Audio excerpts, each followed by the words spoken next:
안녕하세요. 6주차 보건의료 법규 시간입니다. 오늘 다룰 법은 국민건강보험법입니다. 출제 범위는 다음과 같습니다. 영역을 보면 1번 가입자와 공단 및 신병원의 업무, 2. 보험급여.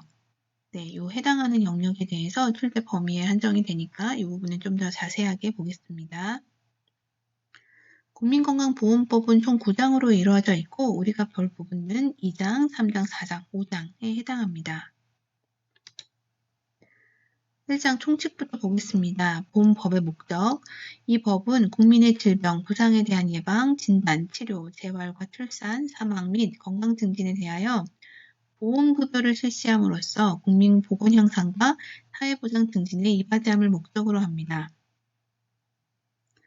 본 법이 굉장히 길고 암기할 부분이 많기 때문에 암기를 꼭 해야 되는 부분에 대해서는 붉은색으로 표시를 했어요. 그래서 여러분이 그 부분은 조금 더 암기를 꼼꼼하게 했으면 좋겠습니다. 목적에서도 국민이 태어나서 죽을 때까지 질병이나 부상으로 진단, 치료를 받는다든가 재활을 한다거나 건강 증진 활동을 할 때 이 모든 것에 대해서 보험급여를 실시해서 국민 보건을 향상시키고 사회보장을 증진하는 것, 이것이 본 법의 목적이 되겠습니다. 이 법에 따른 건강보험 사업은 보건복지부 장관이 맡아서 주관을 하고요. 이 법에서 사용하는 용어는 다음의 뜻에 따라서 정의합니다. 1. 근로자란 직업의 종류와 관계없이 근로의 대가로 보수를 받아서 생활하는 사람을 말합니다.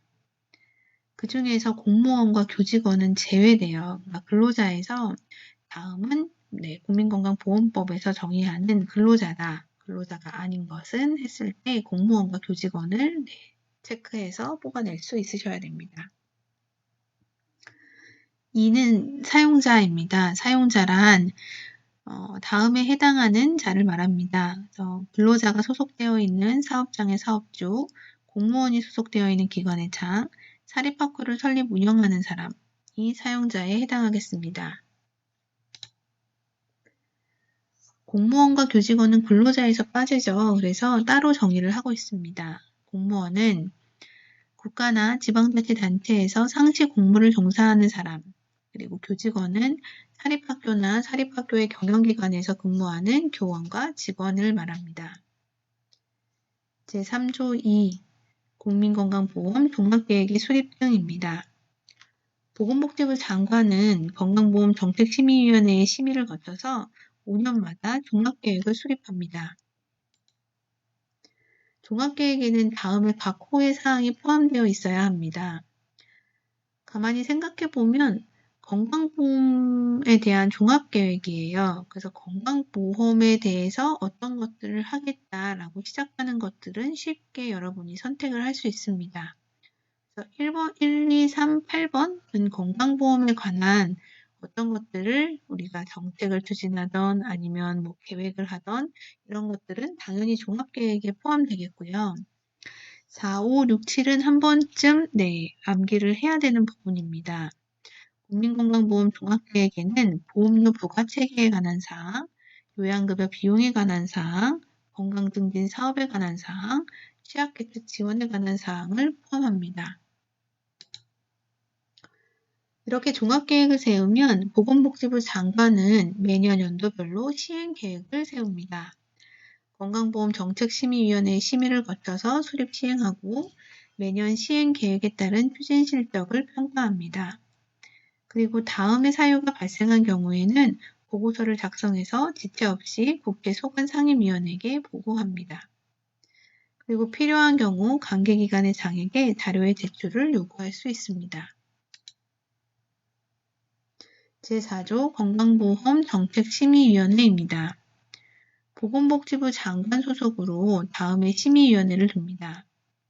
심의위원회에서는 종합계획 그리고 시행계획에 관한 사항을 심의에 한정해서 진행을 하게 되고 요양급여의 기준, 요양급여 비용에 관한 사항, 직장가입자의 보험료율, 지역가입자의 보험료 부과 점수당 금액 등을 정하게 되고요.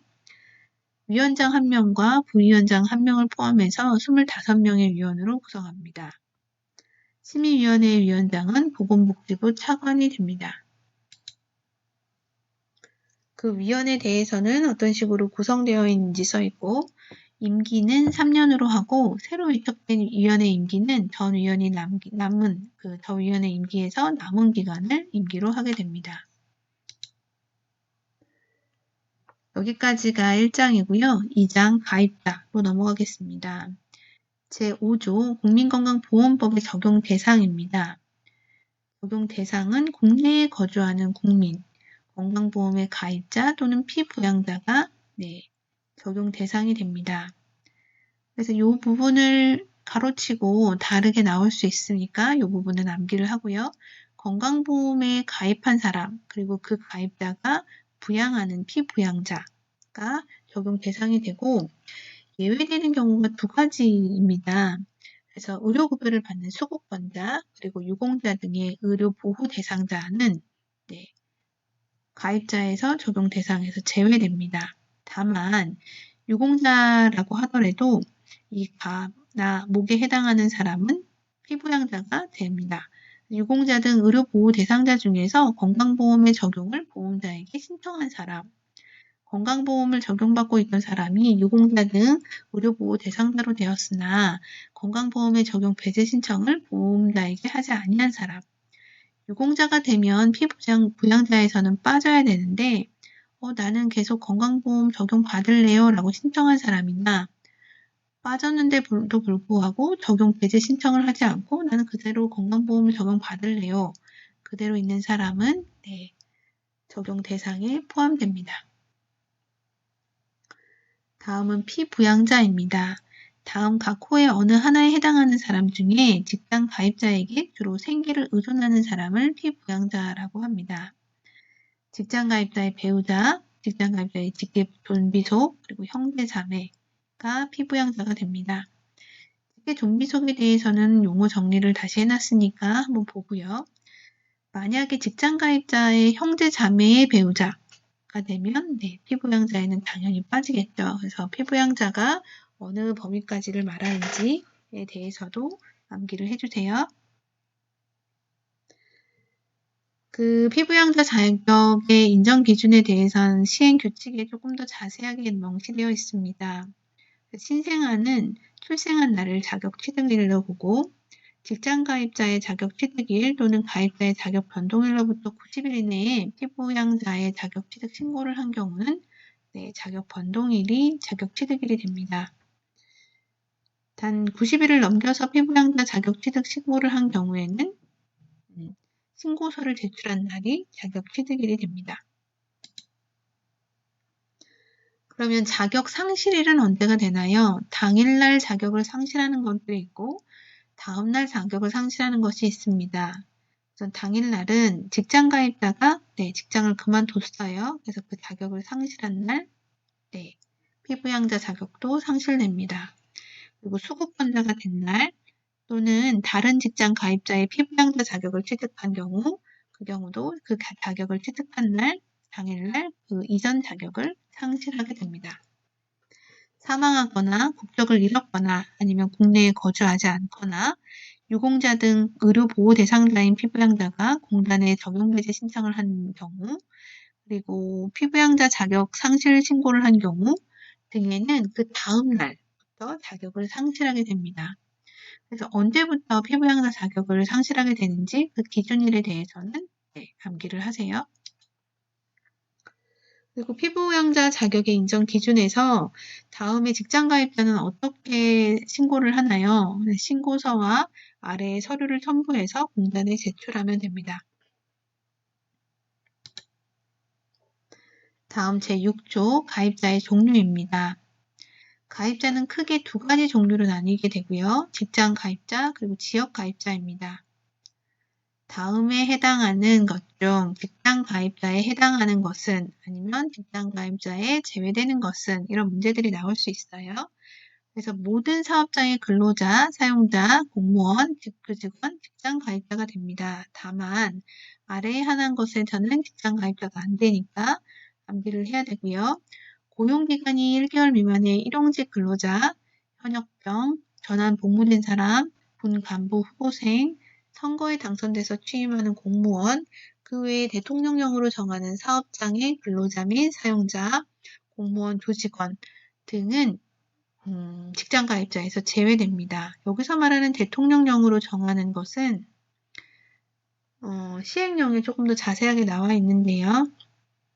비상근 근로자 또는 소정 근로시간이 60시간 미만인 단기시간 근로자 또는 비상근 교직원, 역시 소정 근로시간이 60시간 미만인 시간제 공무원 교직원, 소재지가 일정하지 아니한 사업자의 근로자, 사용자, 그리고 근로자가 없거나 굉장히 단시간의 근로자만 고용하고 있는 사업장의 사업주 등은 직장 가입자에서 제외됩니다.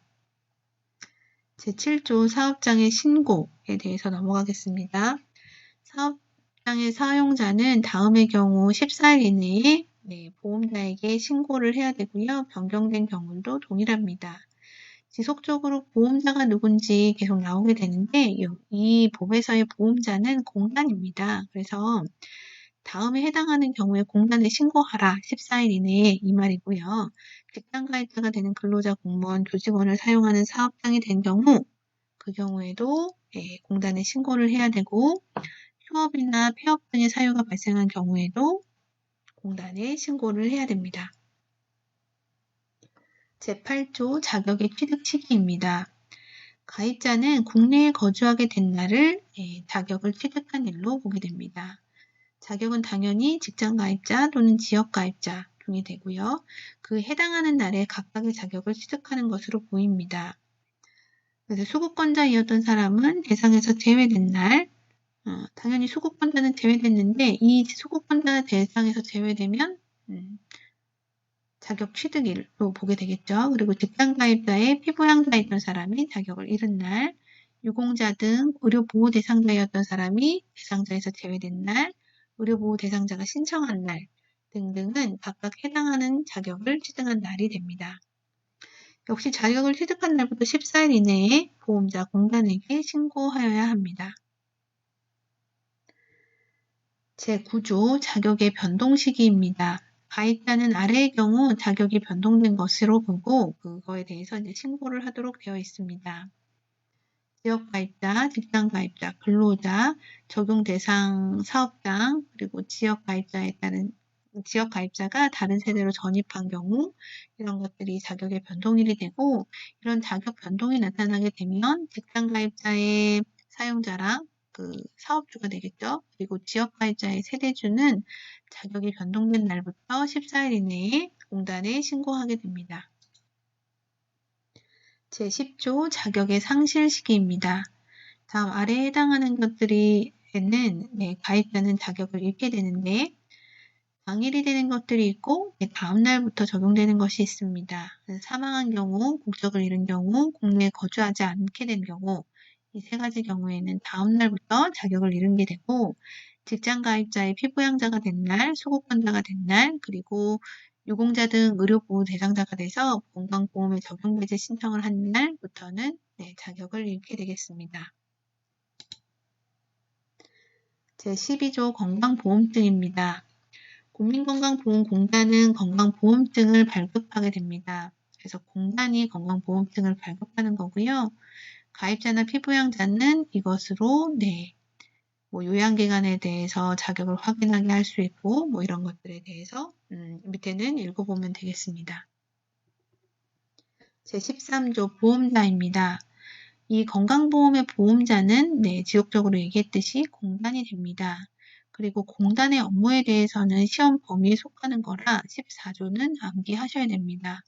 그래서 다음에 해당하는 업무에 대해서 관장을 하게 되고 1번 가입자 및 피부양자의 자격관리 2. 보험료와 그 밖에 이 법에 따른 징수금의 부과 및 징수 3. 보험급여의 관리 4. 예방사업으로서 대통령령으로 정하는 사업 5. 보험급여 비용의 지급 6. 자산의 관리 및 운영 증식사업 7. 의료시설의 운영 8. 건강보험에 관한 교육, 훈련 및 홍보 9. 건강보험에 관한 조사, 연구 및 국제협력 이 업무를 하게 됩니다. 이 중에서 가입자나 피부양자는 당연히 공단 소속이니까 자격 관리를 해야 되고요. 보험료 징수하고 관리하고 하는 것들은 보험공단에서 합니다. 그리고 그 외에 대통령령으로 정하는 사업을 할 수 있다라고 돼 있고, 자산의 관리나 운영, 증책 사업들도 할 수 있습니다. 그래서 공단에서 어떤 투자를 한다거나 증책 사업들을 할 수 있고요. 의료시설도 운영할 수 있습니다. 여기서 4항에 해당하는 그 예방사업으로서 대통령령이 정하는 사업은 시행령으로 규정을 하고 있습니다. 제9조 2 공단의 업무, 그 중에서 대통령령으로 정하는 사업이란 다음 각 호의 사업을 말한다. 1. 건강정보 시스템을 구축하고 운영한다던가 2. 건강관리 프로그램 서비스 개발 및 제공 3. 주요 질환에 대한 정보 수집, 분석, 연구, 관리 방안 제공 4. 만성질환에 대한 정보 제공 및 건강관리 지원 5. 지역별 건강관리 사업 지원 6. 피부양자나 가입자의 건강관리를 위해서 보건복지부 장관이 특히 필요하다고 인정하는 사업 등은 공단의 업무에 소속하게 됩니다. 그래서 공단의 업무들이 어떤 건지를 정리를 하고 암기하셔서 공단의 업무와 그 외에 다른 업무들을 비교하셔서 선택하실 수 있도록 하면 되겠습니다. 나머지는 읽어보면 되고요. 공단은 법인격이 되고요. 설립 등기를 함으로써 성립이 됩니다. 국민건강보험공단은 정관을 가지고 있고요. 다음에 12개의 항목에 대해서 그 정관에 포함이 됩니다. 목적 명칭, 사무소의 소재지, 이것들은 암기할 필요는 없지만 정관을 가지고 있고 이 정관에 따라서 운영을 하는구나 이렇게 이해하면 되겠습니다. 공단의 설립 등기에 포함되는 것은 다음에 해당하고 목적, 명칭, 사무소나 분사무소의 소재지, 이사장의 성명, 주소, 주민등록번호 등이 설립 등기에 포함됩니다. 공단의 임원은 다음과 제20조에 규정을 하고 있습니다. 그래서 이사장 1명, 이사 14명, 감사 1명 이렇게 되고요. 그 중에서 일부는 상임위원이 됩니다. 이사장은 임원추천위원회가 복수로 추천한 사람 중에서 보건복지부 장관이 제청하고 대통령이 임명합니다. 그 외 상임이사, 비상임이사, 감사 등에 대해서도 임명을 하게 되고요. 임원의 직무의 22조입니다. 이사장은 공단을 대표하고 업무를 총괄하며 임기 중 공단의 경영 성과에 대해서 책임집니다. 상임이사는 이사장의 명을 받아서 공단의 업무를 집행하게 되고 만약에 부득이한 사유로 그 직무를 수행할 수 없을 때는 상임이사 중에 한 명이 이사장의 직무를 대행합니다. 감사는 공단의 업무, 회계 및 재산 상황에 대해서 감사하는 역할을 합니다. 임원이 다음에 해당하는 경우에는 결격 사유가 됩니다. 그리고 당연 퇴임하게 되는데요. 대한민국 국민이 아닌 사람 아니면 공공기관에 해당하는 공공기관에서 일할 수 없는 임원의 결격 사유에 해당하는 사람도 역시 마찬가지로 공단의 임원이 불가하겠습니다. 국민건강보험공단의 임원은 직무 외에 영리를 목적으로 하는 사업에는 겸직을 불가하고 있습니다. 다만 비영리 목적의 업무는 겸직이 가능합니다. 다음은 읽어보면 되겠고요. 그 이사장이 여러 가지 일을 할 텐데 그 중에서 이사장의 권한 중에 급여의 제한과 보험료의 납입 고지는 분사무소의 장에게 위임할 수 있습니다.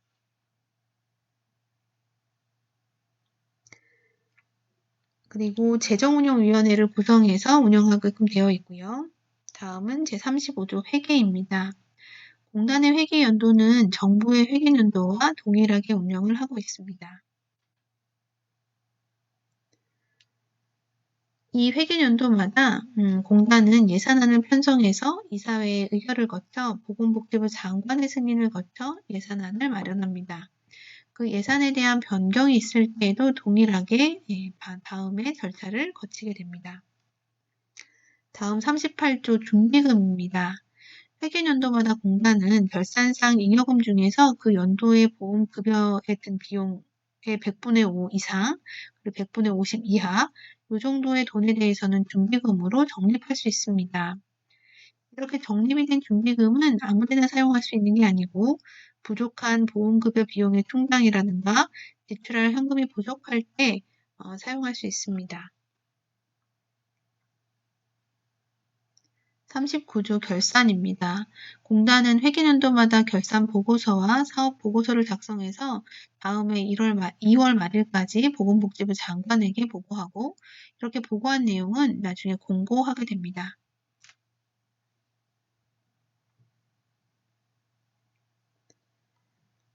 네, 4장으로 넘어가서요. 보험급여입니다.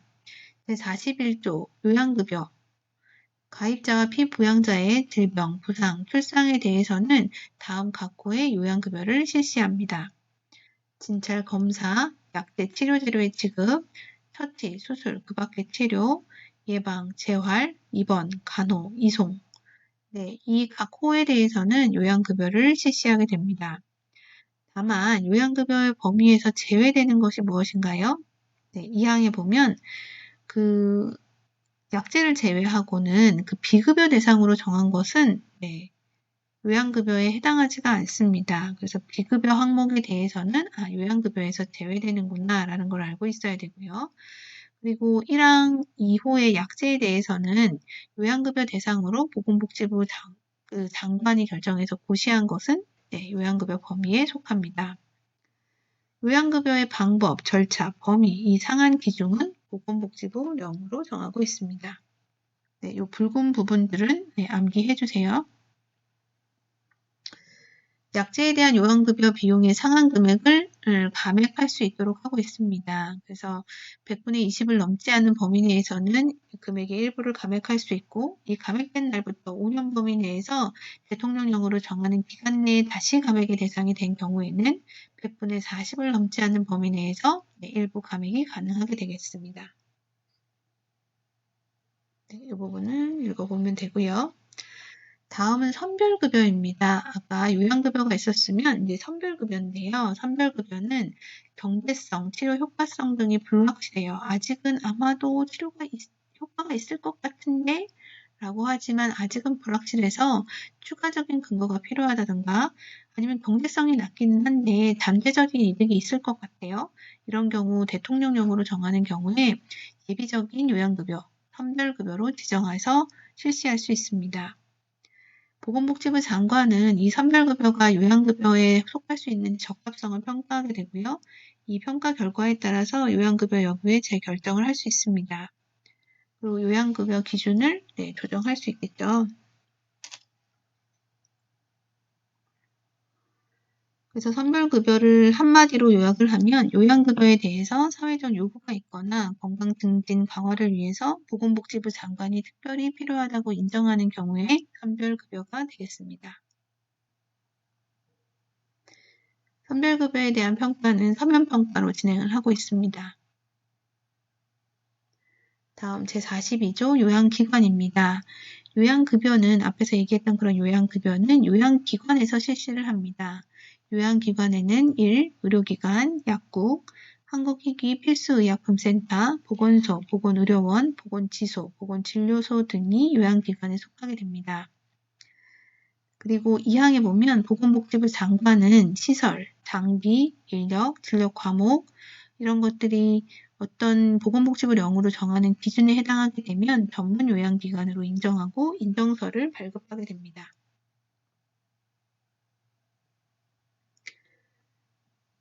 그리고 42조의 2항에 보면 요양기관의 선별급여 실수에 대한 관리를 하도록 되어 있습니다. 선별급여 중에서 자료의 축적 또는 의료 이용 관리가 필요한 경우 보건복지부 장관은 선별급여 실시 조건을 사전에 정해서 이를 충족하는 요양기관만 선별급여를 실시할 수 있도록 하고 있습니다. 나머지는 읽어보면 되고요. 제44조 비용의 일부 부담입니다. 요양급여를 받은 자는 본인 일부 부담금은 본인이 부담을 하는 거고요. 이 일부 부담금의 총액이 대통령령으로 정하는 금액을 초과했을 경우 그 초과 금액에 대해서는 공단이 부담을 합니다. 이 본인 부담 상한액은 가입자의 소득 수준에 따라서 정하고 있습니다.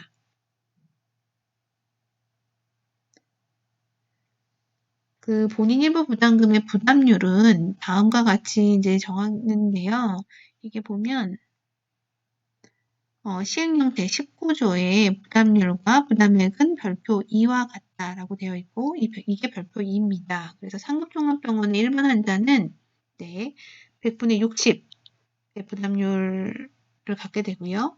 종합병원은 100분의 50, 그리고 읍면 지역으로 가면 100분의 45, 그리고 병원, 치과병원, 한방병원, 요양병원, 정신병원 등은 100분의 40, 의원, 치과의원, 한의원, 보건의료원 등은 100분의 30, 보건소, 보건지소, 보건진료소 등은 역시 100분의 30의 부담률을 갖게 됩니다. 다음 제45조 요양급여 비용의 산정입니다. 요양급여 비용은 어떻게 정해지냐면 이사장과 그리고 의학계를 대표한 사람들의 계약으로서 정합니다. 계약기간은 1년이 되고요. 그래서 공단 이사장이 재정운영위원회의 심의 의결을 거쳐서 이 1항에 해당하는 계약을 체결하게 됩니다. 요양급여 비용의 산정은 이사장이 계약을 통해서 결정을 하게 되는 거예요. 그래서 계약은 만료일이 속하는 연도의 5월 31일까지 체결을 하게 되고 이 기한까지 계약이 체결이 되지 않으면 보건복지부 장관이 그 직전 계약일 만료일이 속하는 연도의 6월 30일까지 전까지 심의위원회 의결을 거쳐서 요양급여 비용을 정하게 됩니다. 이때 그 요양급여 각 항목에 대한 상대가치 점수에는 이런 요인들을 고려하게 되고 이것들에 대해서 상대적인 점수로 나타낸 것이 상대가치 점수가 됩니다. 그리고 그 외에 약제 치료에 대한 요양급여 비용을 산정할 수 있고요. 제47조 요양급여 비용의 청구 및 지급입니다. 요양기관은 공단에 요양급여 비용의 지급을 청구할 수 있고 심사평가원에 요양급여 비용의 심사를 청구할 수 있습니다. 이 경우 공단은 지체 없이 그 내용에 따라서 요양급여 비용을 요양기관에 지급해야 합니다. 그래서 공단은 심사평가원이 요양급여 적절성을 평가한 다음에 그 결과를 공단에 통보하면 그 평가 결과에 따라서 요양급여 비용을 가산하거나 감액을 조정해서 지급하게 됩니다. 그러니까 요양급여 비용을 지급하는 것은 공단이고요. 요양급여의 적절성을 평가하는 것은 심사평가원에서 합니다. 그래서 심사평가원에서 요양급여를 잘 신청했나, 이게 적정하게 됐나라는 것을 평가하면 그 결과에 따라서 금액을 공단에서 지급하게 되는 겁니다. 그래서 요양기관은 이런 심사 청구를 본인이 직접 요양기관이 직접 다 하지 않고 다음 각 호의 단체가 대행하게 할 수 있습니다. 의사회, 치과의사회, 한의사회, 조산사회, 그리고 각각의 지부, 분회, 의료기관 단체, 약사회, 그리고 이 약사회에 신고한 지부, 분회 등에서도 심사 청구를 대행할 수 있습니다. 네. 그래서 어떤 심사를 심사평가원장이 하게 되는 경우에는 그 심사 청구를 받은 날부터 40일 이내에 심사를 하게 되고요. 정보통신망을 통해서 통보하는 경우에는 15일 이내에 심사를 하게 되어 있습니다. 제47조 2는 요양급여 비용의 지급 보류입니다. 공단은 요양급여 비용의 지급을 청구한 요양기관이 의료법이나 약사법을 위반하였다는 사실이 결과로 확인되는 경우 해당 요양기관이 청구한 요양급여 비용의 지급을 보류할 수 있습니다. 다만 그 요양급여 비용의 지급을 보류하기 전에는 해당 요양기관에 의견서를 제출할 수 있는 기회를 주어야 합니다. 제47조 3 요양급여 비용의 차등 지급입니다. 지역별로 의료 자원의 불균형 및 의료 서비스 격차 해소 등을 위해서 지역별로 요양급여 비용을 달리 정해서 지급할 수 있습니다.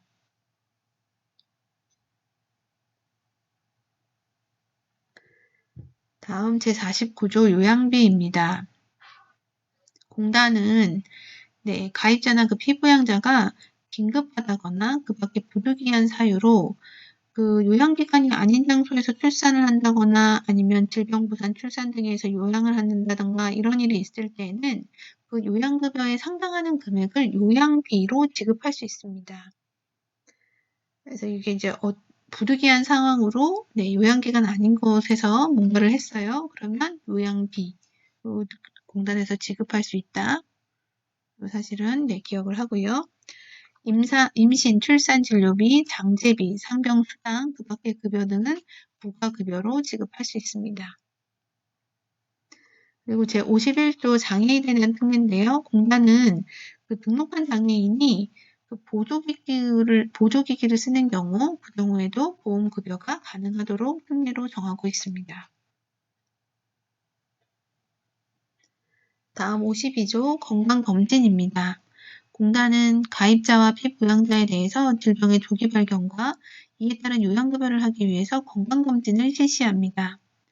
건강검진의 종류는 크게 세 가지고 일반검진, 20세 이상의 지역가입자, 피부양자, 직장가입자 등이 여기 속하게 되고요. 암검진, 암의 종류별 검진 주기와 연령 기준에 따라서 해당하는 사람이 건강검진을 받게 되는 것, 그리고 영유아 검진은 6세 미만 가입자와 피부양자가 대상이 됩니다. 건강검진은 보통 2년마다 1회 실시하게 되고 사무직에 종사하지 않는 직장가입자에 대해서는 1년에 한 번 실시합니다. 다음은 제53조 급여의 제한입니다. 공단은 다음에 해당하는 경우에는 보험급여를 미실시할 수 있습니다. 고의 또는 중대한 과실로 인해서 범죄 행위의 그 원인이 있거나 고의로 사고를 일으킨 경우 2. 공단이나 요양기관의 요양에 따른 지시를 따르지 아니한 경우 3. 그 문서나 그 밖의 물건 제출을 거부하거나 질문 또는 진단을 기피한 경우 4. 질병부상재해로 다른 법령에 따른 보험급여나 보상을 받게 된 경우는 보험급여를 미지급합니다. 그리고 3항에 보면 공단은 보험료를 체납한 경우 보험료를 안 냈어요. 그런 경우에 대해서도 보험료를 완납할 때까지 보험급여를 미실시합니다.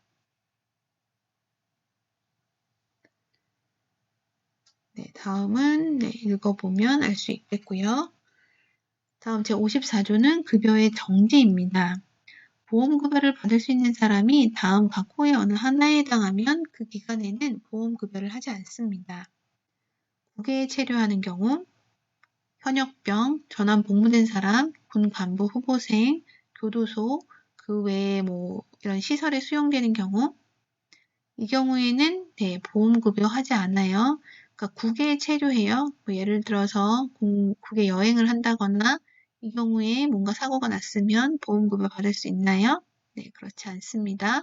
국외 체류하는 경우 보험급여 안 되고 현역병, 그 전환복무, 군 간부 후보, 교도소, 시설 수용되어 있는 사람 급여 정지 대상입니다. 급여 정지 대상 암기하세요. 나머지는 읽어보시면 되고 무당이득 징수금 체납자의 경우는 인적사항 등을 공개할 수 있다라고 되어 있고요. 공단권이 있습니다. 그래서 공단은 제3자의 행위로 보험급여 사유가 생겨서 가입자 또는 피부양자에게 보험급여를 한 경우 그 급여에 들어간 그 비용의 한도에 따라서는 손해배상을 청구할 권리를 갖고 있습니다. 그리고 여기까지가 제4장이 되고요. 5장 건강보험심사평가원입니다. 제62조에는 그 설립에 대해서 규정하고 있습니다. 요양급여를 심사하고 요양급여 비용을 심사하고 요양급여의 적정성을 평가하기 위해서 건강보험심사평가원을 설립합니다. 건강보험심사평가원이 어떤 일을 하나요? 요양급여 비용 심사하고 적정성 평가하는 기관이에요. 그리고 그 업무에 대해서는 63조에 명시하고 있습니다. 아까 시험 출제 범위에 심평원의 업무 나온다고 했죠. 그렇기 때문에 이 63조도 암기하셔야 됩니다. 요양급여 비용의 심사, 요양급여 적정성 평가, 심사기준, 평가기준 개발, 그리고 1호부터 3호까지 규정에 따른 업무, 관련된 조사 연구, 그리고 다른 법률에 따라 지급되는 급여 비용의 심사, 의료의 적정성 평가에 관해서 위탁받은 업무, 건강보험과 관련해서 보건복지부 장관이 필요하다고 인정한 업무, 그 밖에 보험급여 비용의 심사와 보험급여의 적정성 평가와 관련돼서 대통령령으로 정하는 업무 등이 건강보험심사평가원의 업무입니다. 업무를 자세하게 보면 요양급여 비용 심사하고 적정성 평가하는 게 다예요. 근데 그거를 조금씩 말을 풀어서 썼으니까 이게 여기에 속한다라는 것들을 알 수 있게끔 여러분들이 조금 보시면 좋겠고요. 심사평가원도 역시나 법인이고요. 그 안에 임원들을 구성을 하고 있습니다. 그리고 심사평가원 안에는 진료심사평가위원회를 둬서 평가를 할 수 있도록 하고 있고요. 제67조 자금의 조달입니다. 그래서 심사평가원은 요양급여 비용 심사를 위해서 공단으로부터 부담금을 징수할 수 있고요. 그리고 급여 비용의 심사라든가 의료 적정성 평가에 관해서 업무를 위탁받은 경우는 수수료를 징수할 수 있습니다. 다음은 보험료입니다. 보험료는 가입자의 자격을 취득한 날이 속하는 달에 다음 달부터 가입자의 자격을 잃은 날이 전날이 속하는 달까지 징수를 하게 되고, 직장 가입자는 월별 보험료액이 보수 월액 보험료가 있고 소득 월액 보험료가 있습니다. 다음에 관해서 이렇게 구한다라고 되어 있고요. 지역 가입자에 대해서는 보험료를 어떻게 산정하는지 나와 있습니다. 그래서 조금 지난 부분에 대해서는 일단 암기할 필요는 없지만 어떤 식으로 구해지는지, 어떤 식으로 산정이 되는지 볼 필요가 있습니다. 이 중에 보수월액입니다. 직장가입자의 보수월액은 직장가입자가 지급받는 보수를 기준으로 산정하게 되고, 만약에 그 휴직이나 그 밖의 사유로 이게 지급이 되지 않는 휴직자 등에 대해서는 보수월액 보험료를 해당 사유가 생기기 전 달에 보수월액을 기준으로 산정하게 됩니다. 소득월액은 보수월액의 산정에 포함된 보수를 제외한 직장가입자의 소득을 말하고 보수의 소득을 기준으로 하게 됩니다. 보험료 부과제도 개선위원회라든가 그 외의 사항에 대해서는 다음에 규정을 하고 있고요. 제72조 3입니다. 보험료 부과제도에 대한 적정성 평가입니다.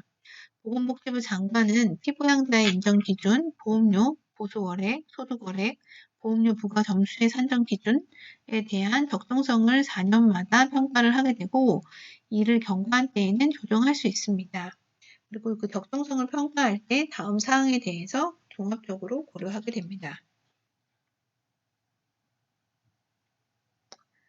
그리고 보험료를 면제할 수 있는 경우가 있는데요. 제54조 2호부터 4호에 해당하는 경우, 아까 봤었는데요. 한번 찾아볼까요?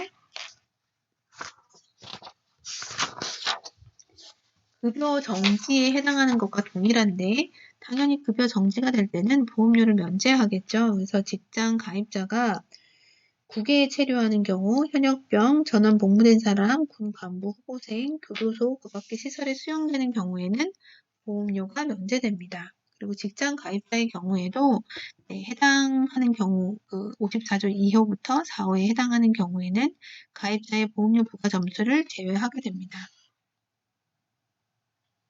다음은 보험료의 경감입니다. 보건복지부 명으로 정하는 가입자는 보험료의 일부를 경감할 수 있습니다. 그래서 섬, 벽지, 농어촌 등 대통령령으로 정하는 지역에 거주하는 사람, 65세 이상의 사람, 등록한 장애인, 국가유공자, 휴직자, 그 외 보건복지부 장관이 고시한 사람들은 보험료의 일부를 경감할 수 있습니다.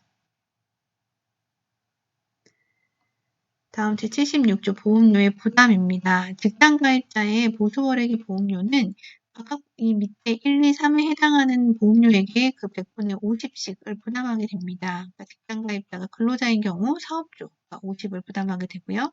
직장가입자가 공무원인 경우 그 공무원이 소속되어 있는 국가나 지방자치단체가 100분의 50을 부담하고, 직장가입자가 교직원인 경우 그 사용자가 100분의 50을 부담하게 됩니다.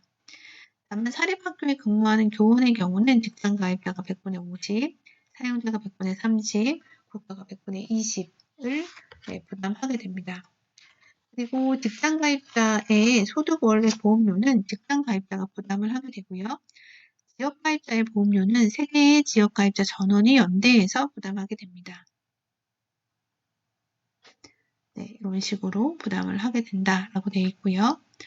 직장 가입자의 보험료 중에서 보수월의 보험료는 사용자가, 소득월의 보험료는 직장 가입자가 부담을 하게 되고, 지역 가입자의 보험료 중에서는 전원이 아까 연대해서 납부를 한다고 했었는데 미성년자의 경우에는 납부의 의무를 지지 않습니다. 2차 납부의 의무가 있다라는 건 한번 읽어보고요. 제78조 보험료의 납부 기한입니다. 보험료 납부 의무가 있는 자는 그달의 보험료를 그 다음 달의 10일까지 납부하여야 하고, 보건복지부령으로 정하는 사유가 있을 때는 납부 기한부터 1개월의 범위에서 납부 기한을 연장할 수 있습니다. 제78조 2 가상금입니다. 사업장의 사용자는 거짓으로 보험자에게 직장가입자로 신고한 경우에는 100분의 10에 상당하는 가상금을 사용자에게 부과 징수할 수 있습니다. 제79조 보험료의 납입 고지입니다. 공단은 보험료 등을 징수할 때 문서로 납입을 고지할 수 있고 역시 전자문서로도 고지가 가능합니다. 다만 휴직자 등의 보험료는 납입 고지를 유예할 수 있다라는 것이 5항에 나와 있습니다.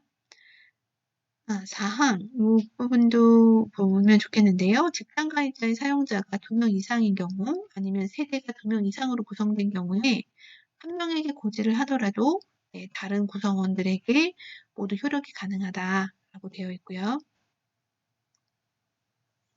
제79조 2 신용카드 등으로 하는 보험료의 납부입니다. 공단은 보험료 등 납부 대행기관을 통해서 신용카드, 직불카드 등으로 납부를 할 수 있고 이 보험료 등 납부 대행기관의 승인일을 납부일로 보게 됩니다. 제80조 연체금입니다. 공단은 보험료를 연체할 때 그 납부 기한이 지난 날부터 매 1이 경과할 때마다 연체금을 징수할 수 있습니다. 또한 납부 기한 후 30일이 지난 날부터 매 1일이 경과할 때마다 다음 각 호에 해당하는 연체금을 제1항에 따른 연체금에 더하여 징수합니다. 제41조 보험료 등의 독촉 및 체납 처분입니다. 보험료를 미납할 때는 독촉이 가능하고 직장가입자의 사용자가 2명 이상인 경우나 아니면 세대가 2명 이상으로 구성된 경우 한 명에게 독촉을 하게 되면 그 나머지에게 모두 효력이 있는 것으로 봅니다. 이런 독촉을 할 때에는 10일 이상 15일 이내의 납부 기한을 정해서 독촉장을 발부하게 됩니다. 자료의 제공, 납부 증명, 자료의 송달 이런 부분에 대해서는 여러분이 한번 읽어보시면 되고요. 보칙으로 넘어가면 이 부분에 대해서도 쭉 넘어가서 109조를 보겠습니다. 외국인에 대한 특례입니다. 외국인은 건강보험 가입할 수 있을까요? 직장가입자나 지역가입자가 될 수 있을까요? 라고 하는 부분인데 될 수 있습니다. 정부는 외국 정부가 사용자인 사업자의 근로자의 건강보험에 관하여는 외국 정부와 한 합의에 따라서 이를 따로 정할 수 있다라고 되어 있고요. 국내에 체류하는 재외국인 또는 외국인이 적용 대상 사업장의 근로자, 공무원, 교직원이고 그 다음 각 호에 해당하는 하나의 경우에는 직장가입자가 됩니다. 그래서 주민등록법에 따라서 등록한 사람, 아니면 국내에 거소 신고를 한 사람, 그리고 외국인 등록을 한 사람은 직장가입자가 될 수 있고 다음에 해당하는 요건을 갖춘 경우에는 지역가입자로도 신고할 수 있습니다. 그럼 외국인은 피부양자가 될 수 있나요? 네, 다음의 요건을 가진 경우에는 공단에 신청하면 피부양자가 될 수 있습니다. 다음은 실업자에 대한 특례입니다. 1항 사용관계가 끝난 사람 중에서 직장가입자로서의 자격을 유지한 기간이 보건복지부령으로 정하는 기간 동안 통산 한 1년 이상이면 그 납부기한에서 2개월이 지나기 전까지 공단의 직장가입자로서의 자격을 유지할 것을 신청할 수 있습니다. 임의계속 가입자는 대통령령으로 정하는 기간 동안 직장 가입자로서의 자격을 유지할 수 있습니다. 네, 여기까지가 보특이 되고요. 나머지 9장의 벌칙은 어떠한 경우에 얼마의 징역이나 얼마의 벌금을 처할 수 있다라는 내용입니다. 이 부분도 여러분들이 보시면 될 것 같고요. 여기까지 오늘 국민건강보험법 마치겠습니다. 긴 시간 고생하셨고요. 붉은 부분에 대해서는 꼭 암기를 해주시기를 부탁을 드립니다. 감사합니다.